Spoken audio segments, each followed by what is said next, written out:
Assalamu alaikum. This is the Future Architect Valley, and today I'm going to talk about how to write better and communicate your ideas clearly. And this talk will be with Maya. Hello, Maya. Hey, how's it going? It's good. How are you? Glad to. I'm doing great. Thanks for asking. What's been on your mind lately? Uh, I want to talk to you about how to write better and communicate your ideas clearly. I'm down for that. Are you thinking more about professional writing or just general ways to get your point across better? I think it would be better to talk with respect to professional writing. Got it. Professional writing usually boils down to being concise and knowing your audience. Do you feel like you struggle more with getting started or with refining the message once it's on the page? I think it will be better to take it from the start. Hmm, makes sense. The biggest mistake people make at the start is trying to write the final version on the first try. I usually suggest just doing a brain dump first, get every idea out without worrying if it sounds professional or polished. Do you usually start by drafting the whole thing, or do you try to outline your main points first? You're asking me? Yeah, I am. I want to see how you actually do it, so I'm not just giving you generic advice that might not even Okay. fit your style. Mm, I mostly write down the points first. That's a solid start. It keeps you from rambling. Once you have those points, do you find it easy to connect them, or do you feel like the transition from a list to a professional paragraph is where it gets tricky? Sorry? No worries. I just meant once you have your list of points, is it easy to turn them into a full email or report, or is that the part where you get stuck? Of course, it becomes easy because when you take a start, you know from where I will take a start and where I'm going in the mid, and what will be at the end of the communicated. Fair point. Since you've got the structure down, let's talk about the actual wording. In professional writing, people often use too many words to sound fancy, but that actually makes the idea harder to find. Do you ever feel like you're adding extra words just to make it sound more formal? Extra words like Things like, I am writing to inform you that, instead of just saying, I'm writing to, or using phrases like in order, okay, to, when to works just fine. It's that habit of padding the sentence to feel more official. Do you find yourself doing that, or do you tend to be more direct? no, I'm not to be more direct. We have to use such type of sentences. Yeah, I get that. Yeah. In a lot of professional settings, being too direct can come off as rude or aggressive. So you need that layer of politeness to keep things smooth. The trick is finding the balance where you're still respectful, but not so wordy that the main point gets lost. Do you feel like you sometimes struggle to find the right words to be polite without overdoing it? Yeah, I have to. A good way to handle that is to focus on the ask or the result first, then wrap it in a soft opening.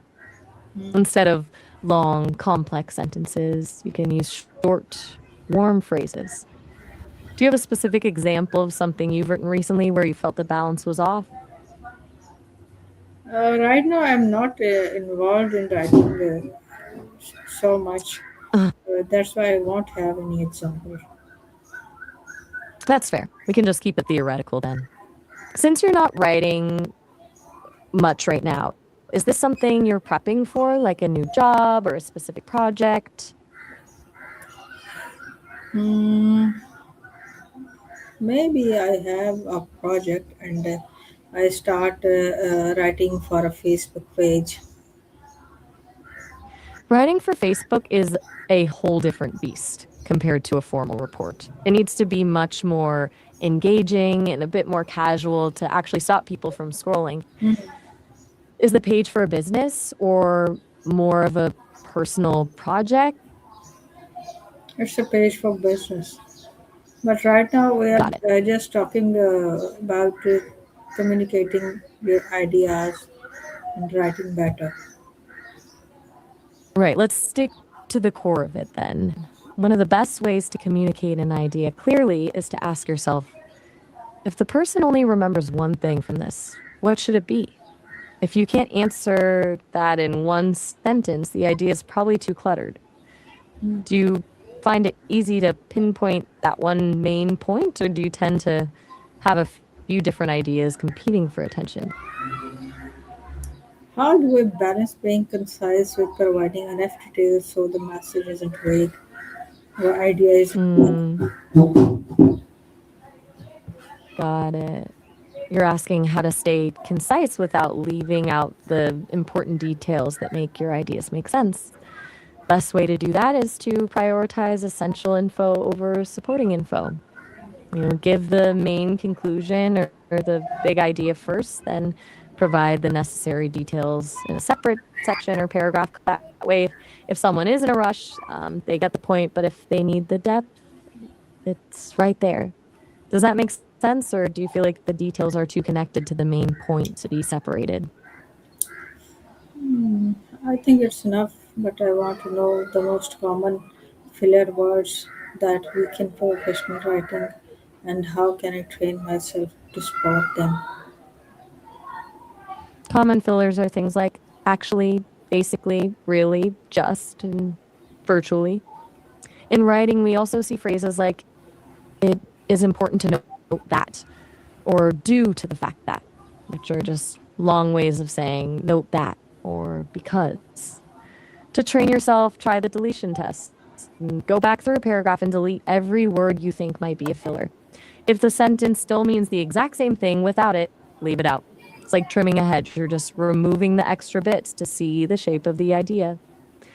Do you think you could try that with your next post? Yeah, I will try it. Nice.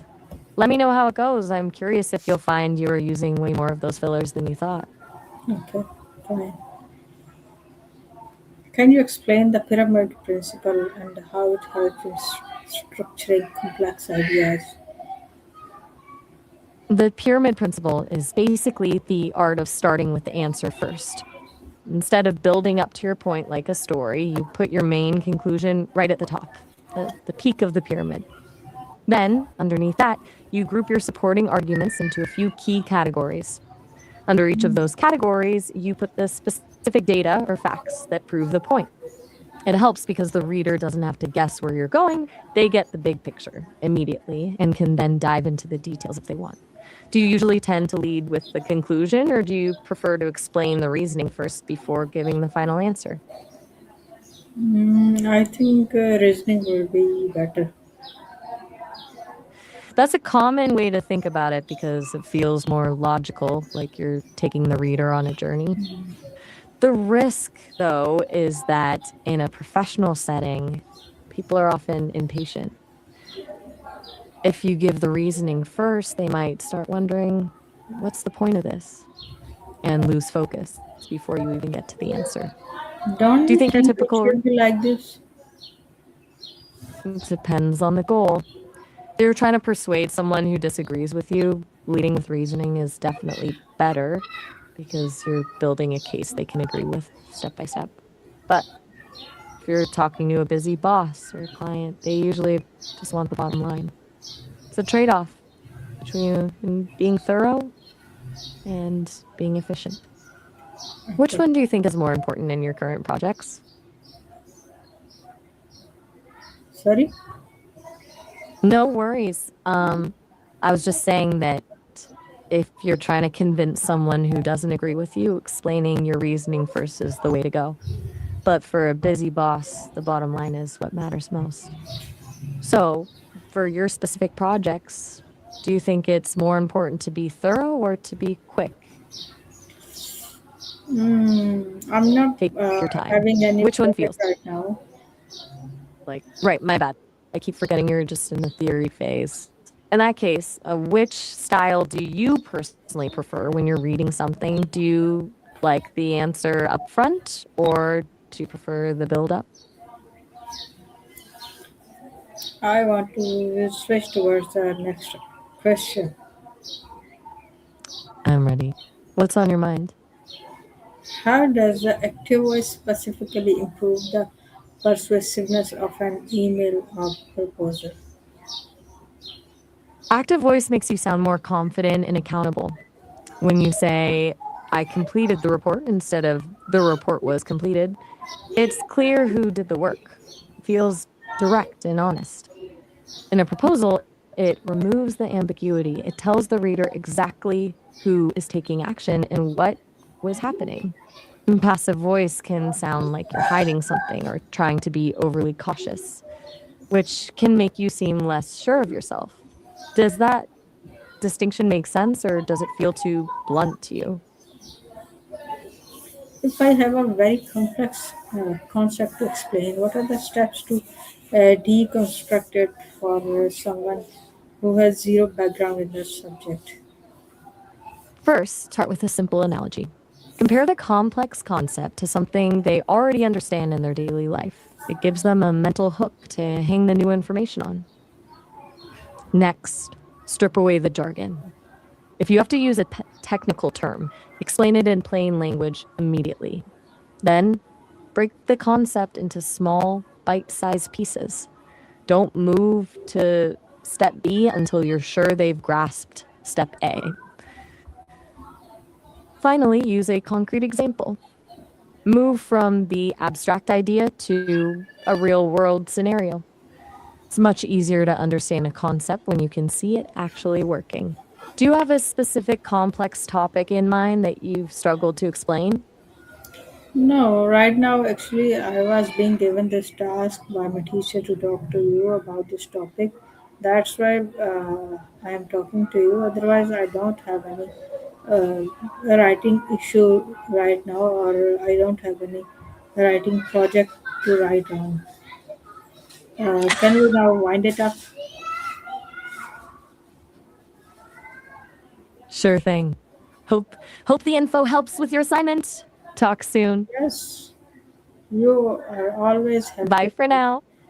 uh, in Anytime. I'm just glad I difficult could help you get situations. that teacher's task sorted. Thank Glad we you. could get it done. You're very welcome. See you next time. Okay, take care. Bye.